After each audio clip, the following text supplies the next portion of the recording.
오늘 말씀은 이 비시디아 안디옥에서 이 복음의 역사를 지금 기록한 말씀인데요.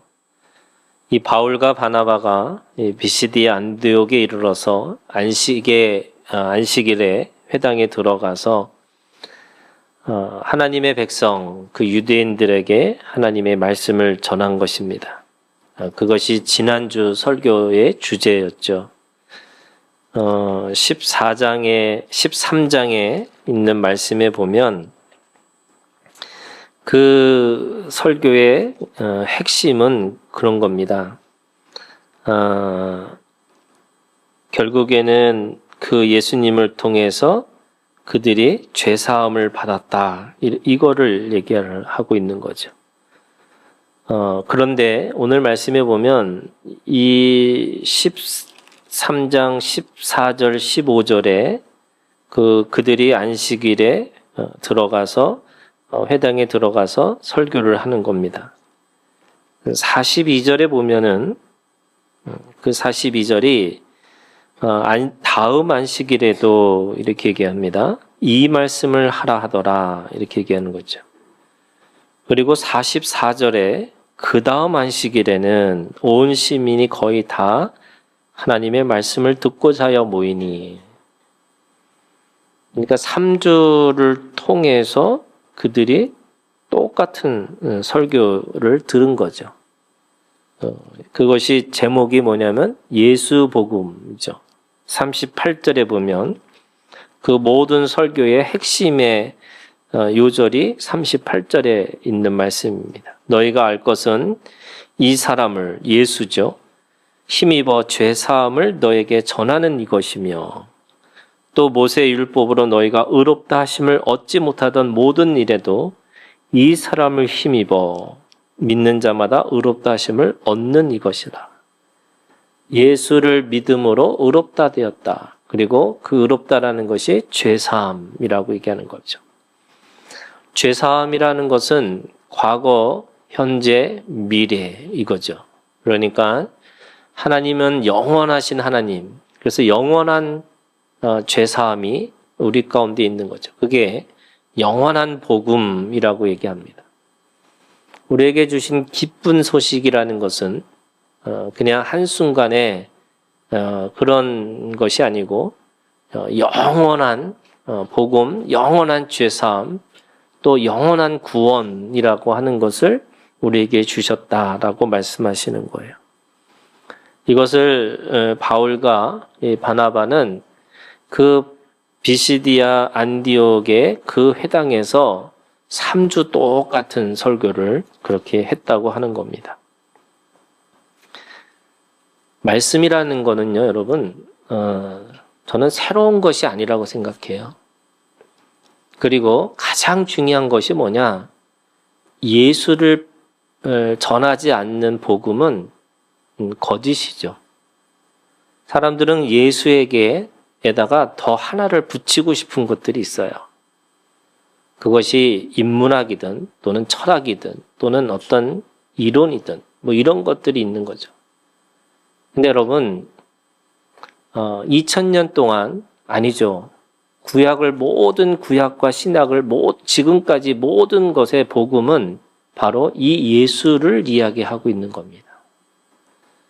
그래서 예수를 설명하기 위해서 우리가 인문학을 사용할 수 있어요. 예수를 설명하기 위해서 철학을 이용할 수 있어요. 그런데 인문학이 먼저고 철학이 먼저가 아닌 거죠. 갈라디아서 있는 말씀에 보면 그것을 다른 복음이라고 얘기하는 거예요. 다른 복음이라는 거 뭐냐? 예수를 설명하는데 못 미치거나 예수를 설명하는데 하나 덧붙이거나 또는 예수를 다르게 설명하거나 이런 거죠. 그런 의미에서 우리가 가지고 있는 복음의 핵심은 이 예수를 전하는 거예요. 그래서 여러분, 어제 설교나 사실은 지난주 설교나 지지난주 설교나 사실은 하나 얘기하는 거죠. 예수 얘기하는 거예요. 그런데 왜 목사님은 열심히 매주 설교를 하시나? 또 어떤 분은 그런 거죠. 불교처럼 1년에 한 번만 가지면 되지 뭐. 아니면 1년에 2번이죠. 부활절과 성탄절만 가면 되지 왜 매주 교회는 다녀야 되나? 여러분 매주 설교할 때마다 새롭지 않을까요? 예. 이 사람의 머리는 이게 오래 기억할 수 없는 것들이 있는 것 같아요. 그래서 날마다 들으면 새로워지는 거예요. 목사님들이 설교하면서 제일 가지고 있는 부담이 뭐냐면요. 뭔가 새로운 걸 말해야 된다고 착각해요. 여러분 그런 거 아니에요. 우리가 가지고 있는 밥을 먹을 때 여러분 제일 맛있는 밥은 그냥 맛있게 지은 밥과 제 버전이지만 맛있는 김치만 있으면 돼. 네. 그런 것처럼 우리가 말씀을 전하는 복음이라는 것은 결국에는 예수 이야기하는 거죠. 대단한 지식과 대단한 무엇을 얘기하는 게 아니에요. 그래서 오늘 우리가 이 예수 이야기하는 거에 대해서 여러분 맨날 똑같은 밥 먹는 거야? 아니요. 달라요. 왜 다르냐? 다른 거가 뭐냐면요. 어제 들었던 예수와 오늘 내가 들은 예수가 그것이 몸으로 살기 때문에 다른 거예요. 우리가 지식으로 들으면 거기서 거기예요. 그런데 몸으로 듣는 건 다른 거예요. 그래서 여러분 신앙이라는 게 뭐냐? 몸으로 사는 거예요. 우리가 이제 이 코로나 이후에 사람들이 너무 많은 이 정보가 넘치잖아요. 제가 의사를 찾아갈 때 그 의사가 무슨 말을 할까 궁금하지 않아요. 왜냐하면 이미 유튜브를 보면 다 이미 답이 있어요. 그래서 다 답을 가지고 가는 거지 뭔가 내가 그 사람한테 새로운 걸 듣고 싶어 이런 거 아닌 거거든요. 그처럼 여러분 설교는요. 너무나 많은 설교들이 있어요. 저보다 더 말을 잘하시는 목사님도 있고요. 또 저보다 더 뛰어나신 분들도 많아요. 그런데 왜 하나교회에 와서 이곳에 예배를 드리면서 이 말씀을 들어야 되느냐? 그분들은 논리를 얘기하고 원리를 얘기하는 거지만 오늘 저는 우리가 사는 이야기를 해야 되는 거예요. 그게 몸의 신앙이에요. 그리고 그 말씀이 나한테 적용되지 않으면 그 말씀은 아무 의미도 없어요. 제가 얘기했죠. 이 십자가라는 것이 만병통치약인데 만병통치약이라는 건 뭐예요? 뭐든지 다 치유할 수 있다는 거잖아요. 근데 문제는 뭐예요? 안 먹어요. 먹지도 않으면서 낫기를 원해요. 먹지도 않으면서 그 약이 효과가 없다고 말해요. 똑같은 거예요, 여러분. 말씀은 오늘 내가 이 땅을 딛고 있는 사람으로서 내 옆에 있는 사람들과 어떤 관계를 맺으면서 또 어떤 삶으로 어떻게 반응하고 살아가는지가 다 드러나는 거예요. 제가 여기서는 별로 인기는 없지만 저도 집회를 가면요 엄청 인기가 많아요. 예. 왜요? 그분들은 저의 단점을 보지 못했잖아요. 예, 지금도 제가 집회 가면 목사님 대단하시다고 이런 얘기 한참 들어요. 그러면 제 꿈이 52주 이 집회를 하러 다닐까? 이런 마음도 있어요. 왜? 그 사람들은 그것만 보는 무대에 있는 목사만 보잖아요. 여러분 진짜 말씀이 뭐예요? 내려와서예요. 내려와서 어떻게 사느냐 이게 더 중요한 거잖아요. 똑같아요, 여러분. 우리가 그리스도인으로 산다는 건 뭐냐면 오늘 우리가 이 예배 가운데서 말씀 들으면 여러분 이 말씀이 끝이 아니라니까요. 몸으로 사셔야 돼요. 그래서 어제 들은 예수와 오늘 들은 예수가 다른 거예요. 네, 몸으로 살기 때문에 그런 거예요. 저희 아이들이 늘 저한테 협박하는 게 있어요. 교인들도 알고 있냐고. 왜? 아이들은 제가 무슨 말하고 또 어떻게 행동하고 또 어떻게 사는지가 다 알잖아요. 옛날에 어렸을 때, 저희 딸이 어렸을 때 그 딸 친구가 저희 집에 와서 놀았는데, 그 집사님이, 그 딸 엄마 집사님이 물어봤대요. 야, 목사님도 집에 있을 때 양복 입고 있냐고. 그랬더니 그 딸이 그랬대요. 줄어넣어서 TV 보고 계시던데. 그런 거잖아요, 여러분. 평상시에 우리가 살고 있는 모습 속에서 하나님의 뜻이 어떻게 드러나는지를 보여주는 거지, 여러분, 이렇게 무대에 서 있는 이 모습으로 끝이 아닌 거예요. 그래서 바울이 얘기하는 거예요. 바울은 오늘 전주에도, 이번 주에도, 다음 주에도 똑같은 예수 복음을 전하고 있죠. 그 예수 복음을 몸으로 산다는 게 뭐냐? 새김질하는 거예요. 되새김질하는 거예요. 그 되새김질하는 것이 뭐냐? 구약에서는요, 되새김질하는 동물만 제물이 될 수 있어요. 오늘 우리가 말씀을 지식으로 들으면 똑같은 말씀이지만 되새김질하는 이 말씀은 오늘 나한테 살이 되고 피가 되고 몸이 돼야 된다, 이렇게 말씀하시는 거예요. 그래서 말씀을 되새김질하는 삶으로 사는 거예요. 언제까지? 그리스도의 장성한 분량까지. 그리스도의 몸으로 살 때까지. 그래서 어제 나의 모습에서 내가 오늘을 살면서 어제 그 믿음이 어리석은 믿음이었구나. 그때 내가 부족한 믿음이었구나. 그리고 또 앞으로 내가 나아가서 그 내일이라고 하는 믿음에서 보면 오늘이라고 하는 믿음도 어리석었구나. 이렇게 점점점 자라나는 거죠. 여러분, 자라나는 믿음이 있기를 주님의 이름으로 축원합니다. 그 말은 오늘 우리가 너무 못했다고 스스로 자책할 필요 없어요. 하나님은 우리한테 영원한 복음을 주셨다는 말은 뭐냐면 더 이상 죄책감 가지고 살으라는 게 아니에요. 오늘을 최선을 다해서 살지만 내가 내일 봤을 때 어제의 모습이 어리석었다면 다시 돌아서서 믿음 사용하고 살라는 거예요. 그래서 오늘 내가 그것에 대해서 최선을 다하지만 그 최선을 다한 것으로 인해서 오늘 나한테 스스로 자족하다는 거예요. 그 자족하는 믿음 가운데 있으면서 여러분, 누군가를 바라볼 때도 과정으로 봐주라는 거예요.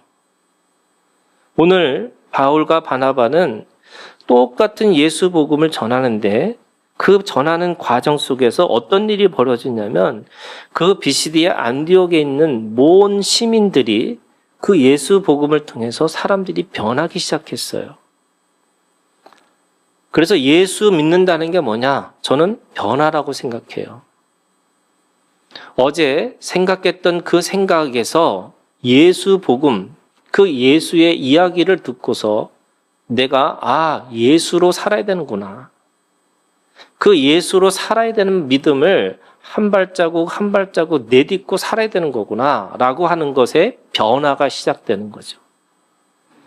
그 변화가 이 이방인들을 통해서 계속 그 안에서 교회가 시작되는 거죠. 이 비시디아 안디옥의 지역을 통해서 갈라디아 교회가 생기는 거고 그 안에서 새로운 교회들이 시작되었다라고 할 수가 있습니다. 그런데 그 안에 유대인들이 45절에 이렇게 얘기합니다. 유대인들이 그 무리를 보고 시기가 가득하여 바울이 말한 것을 반박하고 비방하거늘. 사람들이 그 복음의 역사를 경험하고 나니까 사람들이 변화되는 걸 보니까 누가 생겼냐? 시기하는 사람들이 생겼다는 거예요. 그래서 그 시기하는 사람들에게 지금 바울이 얘기합니다. 46절. 바울과 바나바가 담대히 말하여 이르되 하나님의 말씀을 마땅히 먼저 너에게 전할 것이로되 너희가 그것을 버리고 영생을 얻기에 합당하지 않은 자로 자처하기로 우리가 이방인에게로 향하노라. 그들이 그 복음을 듣지 않아요. 그 복음을 받지 않아요. 그러니까 영생을 얻기에 합당하지 않았다.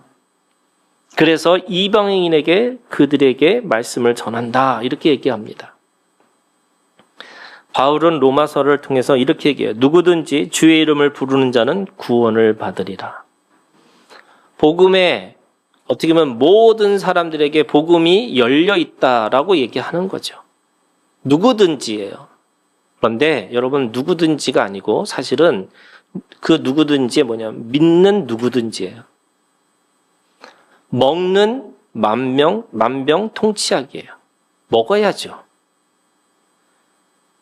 모세가 들린 그 놋뱀을 만들어 놨는데 어떤 사람은 그 놋뱀을 보지 못하는 거예요. 왜?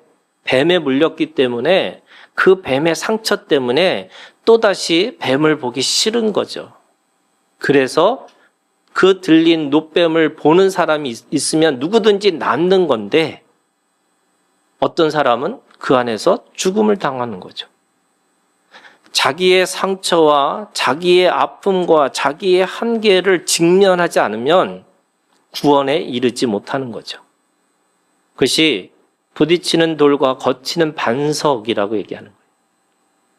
오늘 내가 내 문제에서 직면하지 않으면 사람들은 대부분 회피하는 거죠. 또 그거를 묻어두고 가는 거예요. 또는 그걸 피하고 가려고 하는 거죠. 직면하면 누구든지 그 안에서 주의 이름을 부르고 주의 이름을 부르는 자에게 구원을 주시겠다고 말씀하세요.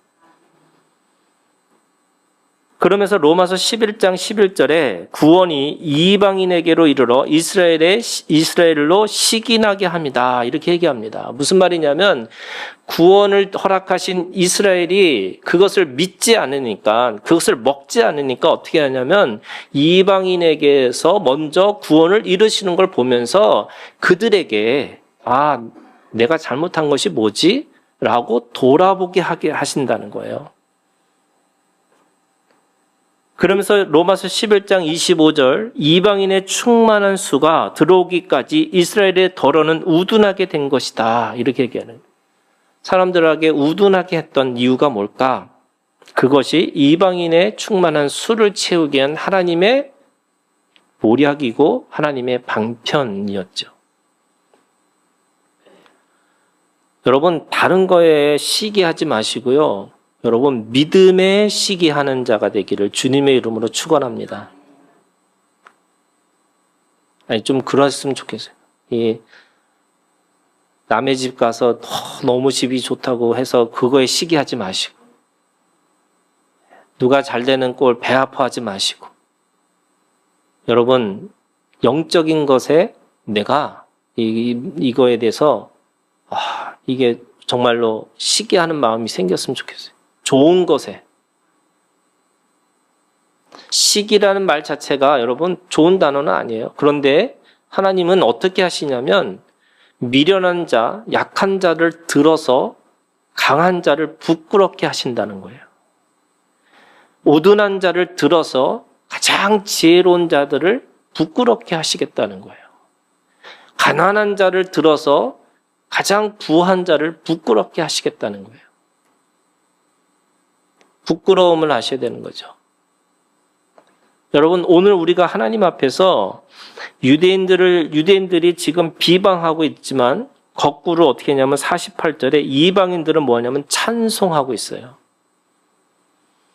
하나님이 선택한 민족은 오히려 그 예수의 이 복음을 듣고서 비방하고 오히려 그들을 박해하고 있는데 오히려 그들을 통해서 이방인들은 하나님을 찬송하고 있고요.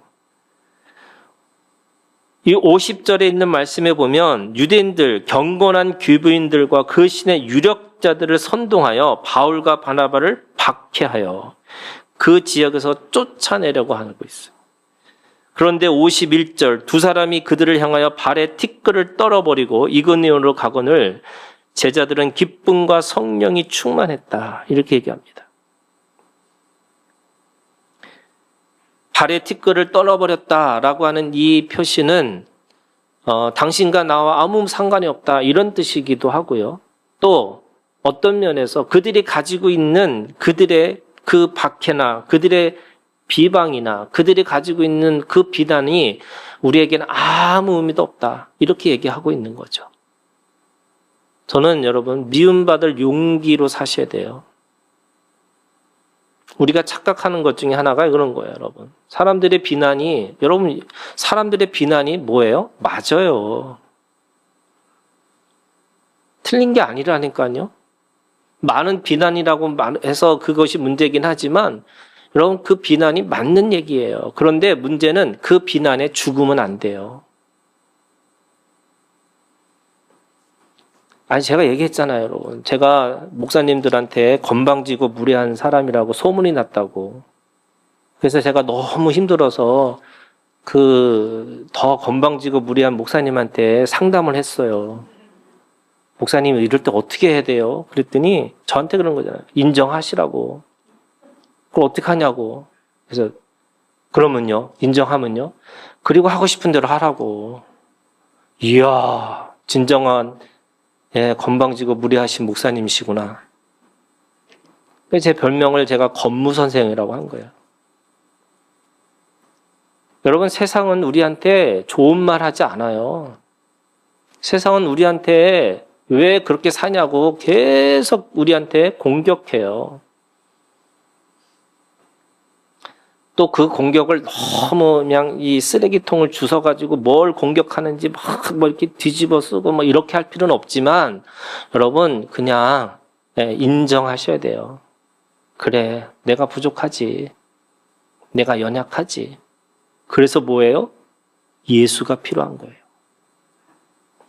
그래서 오늘 우리가 그 구원에서 나를 끄집어내실 그 예수 그리스도가 내가 필요한 거예요. 그런데 그거 안 하려고 하면 어떻게 해요? 내가 얼마나 괜찮은 척하고 살아야 되고 계속 가면 쓰고 사셔야 되는 거예요. 52절 제자들은 기쁨과 성령이 충만하니라.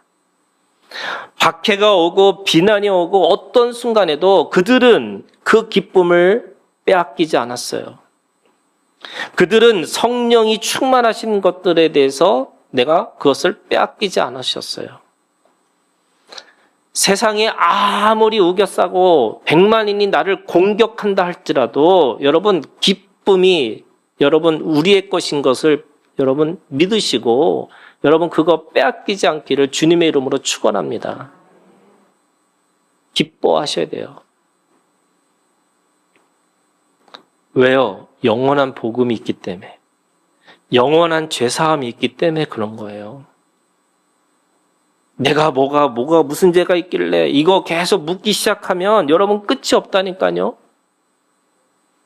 그거 아니고요. 오늘 우리에게 영원한 복음, 영원한 구원을 주신 것은 하나님이시니까 오늘 내가 그 믿음을 사용해서 기뻐하겠노라고 여러분 결정하셔야 돼요. 자, 그러면 오늘 왜 그렇게 할 수 있느냐라고 하니까 오늘 바울이 고백하기를 뭐라고 고백하냐면 이렇게 얘기합니다. 47절. 바울과 바나바가 이 속에서 내가 이랬던 저랬던 이방인에게도 내가 복음을 전하는 건데 왜 복음을 전할 수밖에 없느냐? 47절. 주께서 이같이 우리에게 명하시되 주님이 명령하셨다는 거예요. 뭐라고 명령하시냐? 내가 너를 이방의 빛으로 삼아 너로 땅끝까지 구원하게 하리라. 아멘. 여러분, 이 바울과 바나바의 사명이 뭐냐면 내가 너를 이방의 빛으로 삼을 것이다 라고 말씀하셨다는 거예요. 근데 여러분 이게 이사야 49장 6절에 있는 말씀을 인용한 거예요. 무슨 말이냐? 바울과 바나바에게만 주는 사명이 아니고요. 모든 믿음의 사람들에게 주신 하나님의 사명이 뭐냐면 이방의 빛으로 살으라는 거예요. 여러분 이 믿음이 오늘 우리 가운데 있기를 주님의 이름으로 축원합니다. 이방의 빛으로 삼은. 오늘 이방의 빛으로 산다는 게 뭐냐? 이사야 42장 오늘 우리가 읽은 1절부터 4절에 있는 말씀이에요. 하나님이 우리에게 어떤 것을 원하시냐? 42장 9절에 보면 보라 전에 예언한 일이 이미 이루어졌느니라. 이제 내가 새 일을 알리노라. 하나님은 오늘 우리 가운데 새 일을 하기를 원하세요. 예수 복음을, 예수를 믿고 산다는 것은 우리가 새로운 일을 하는 거예요. 새로운 삶을 살아가는 거예요. 이전까지 우리가 습관적으로 살았던 그 습관이 아니고 다른 삶으로 살게끔 하셨다는 거예요. 그게 이방의 빛으로 우리를 부르신 거죠. 그런데 오늘 말씀이 뭐래요? 42장 1절에 이렇게 해요. 내가 붙드는 나의 종, 내 마음에 기뻐하는 자, 이렇게 얘기합니다. 하나님의 종으로 우리를 불러주셨다는 거예요. 네, 여러분, 이 종은 노예가 아니에요. 이 종이라는 개념은 어떤 거냐면, 여러분 성경에, 구약에 있는 성경에 보면은 세 가지 종이 있어요. 팔리온 종이 있고, 귀뚫린 종이 있고, 길리온 종이 있어요. 그런데 오늘 이 종은 어떤 종이냐면, 여러분 팔리온 종이라는 게 뭐냐면, 얼마짜리로 내가 1,000만 원짜리, 1억짜리 산 종, 그건 은혜로 살잖아요. 그런데 그 종이 자유를 줬어요, 주인이. 근데 주인한테 내가 주인을 너무 사랑하니까 내가 그 주인을 끝까지 섬기겠다라는 게 귀뚫린 종이에요.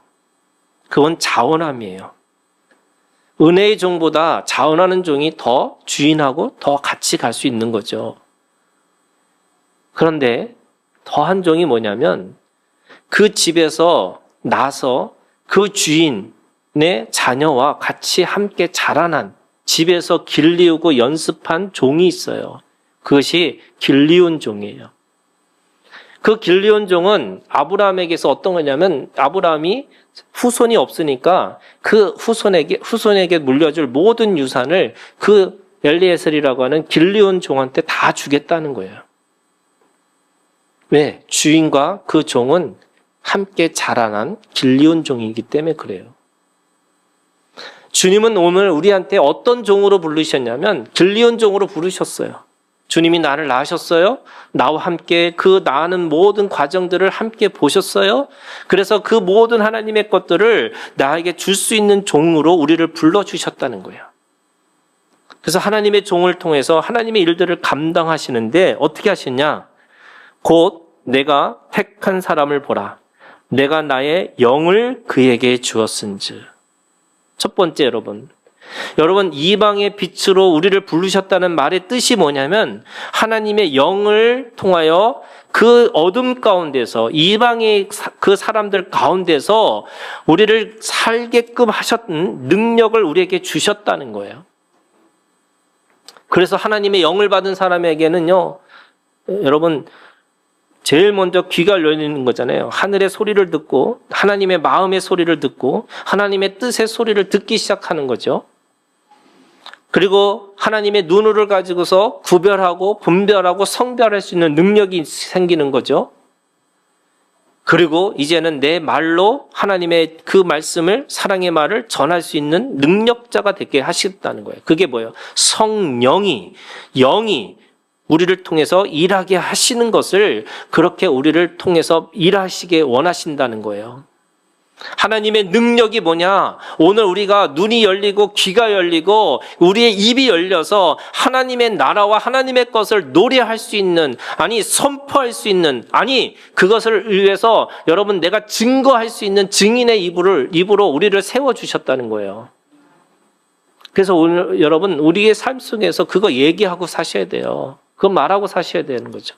하나님의 나라를 말하고요. 하나님의 능력을 얘기하고요. 여러분 하나님의 정의와 하나님의 공의와 하나님의 긍휼을 말하기 시작하는 거죠.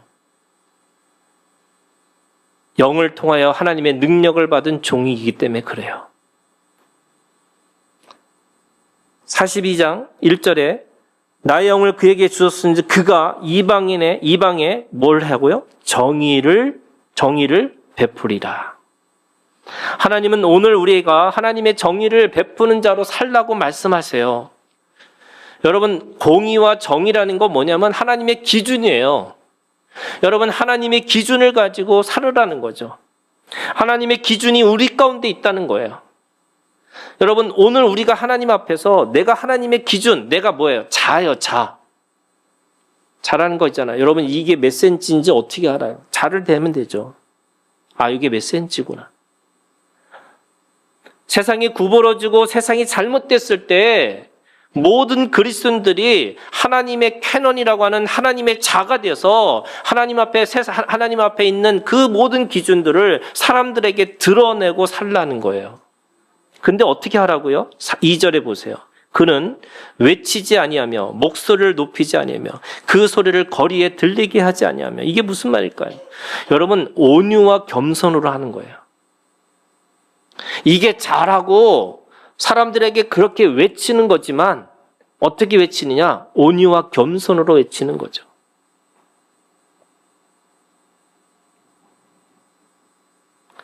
그래서 누가 뭐래도 그 자리에 서 있는 거예요, 여러분.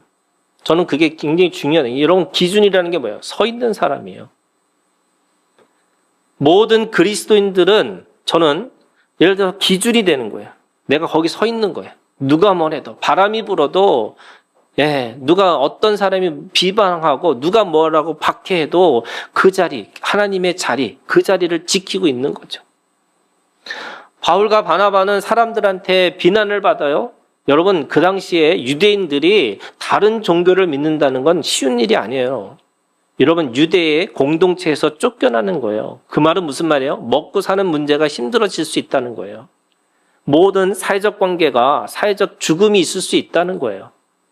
그런데 그들은 그거를 감수하겠다는 거예요. 왜? 그들은 하나님 앞에 기준으로 세상의 모든 사람들에게 기준으로 세워졌기 때문에 그런 거예요. 그래서 그 기준이 있어야죠.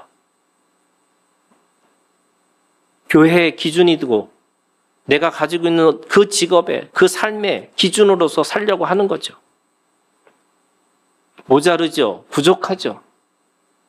그리고 그 비난은 너무나 아프죠.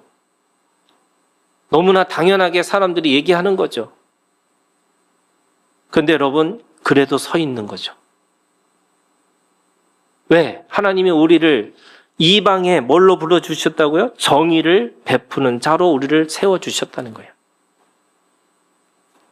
3절, 상한 갈대를 꺾지 아니하며 꺼져가는 등불을 끄지 아니하고 진실로 정의를 시행할 것이며 연약하고 상처받은 사람, 너무나 힘들어서 희망을 잃고 그 안에서 절망에 빠진 사람들에게 그래도 격려하고 그래도 회복시켜주는 그런 사람들로 우리를 불러주셨다는 거예요. 그게 그리스도인이죠. 그래서 사람들은 절망의 말을 해요. 세상은 다 아무것도 아니고 세상 너무 힘들다고 얘기를 해요. 그래서 헬 조선이라고 얘기해요. 근데 여러분, 헬 조선에서 어떻게 사시라고요? 상한 각대를 꺾지 아니하며 꺼져가는 등불을 끄지 아니하고 진실로 정의를 시행하고 살으라는 거예요. 그래서 우리는요, 지옥에서 잘 살아내는 사람이에요.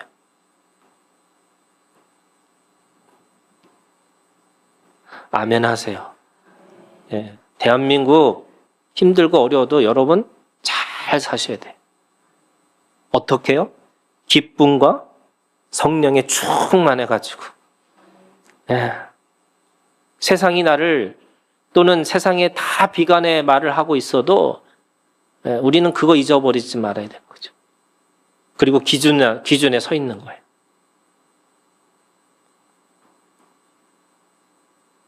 4절, 그는 쇠하지 아니하며 낙담하지 아니하고 세상의 정의를 세우기에 이르르니 섬들이 그 교훈을 앙망하니라.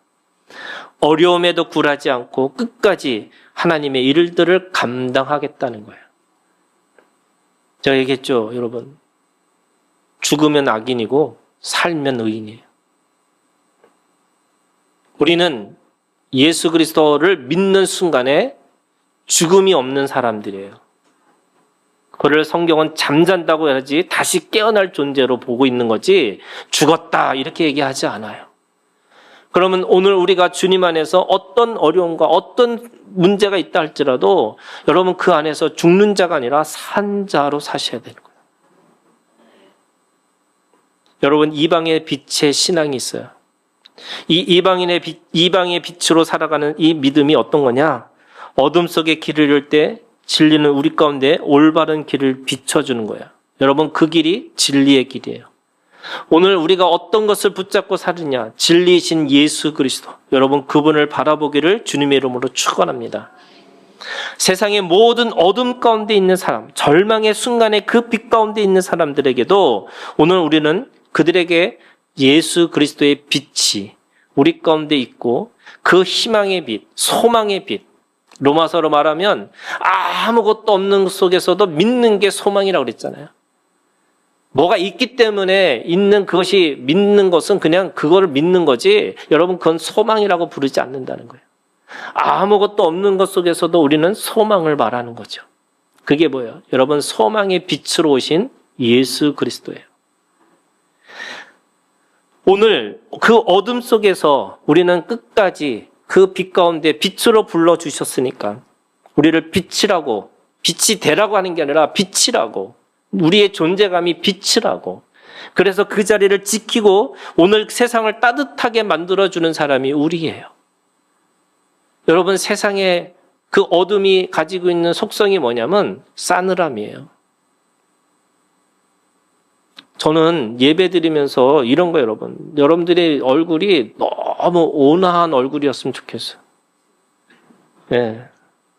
세상에 찌들어서 막 힘들고 이래서 내가 이 예배까지 와가지고 뭐 이런 느낌의 얼굴로 하지 않았으면 좋겠어요. 더한 걸 하나를 더 바란다면 내가 세상을 이기고 왔노라고 이런 이 승리자의 얼굴이 됐으면 좋겠어요. 여러분 이 개선문을 통과하는 이 개선 장군처럼 내가 세상 이기고 왔습니다. 하나님. 내가 세상을 이기고 왔습니다. 여기 터지고 저기 터지고 나 이렇게 터지고 터진 얼굴로 오는 게 아니고 하나님 내가 승리자로 왔습니다.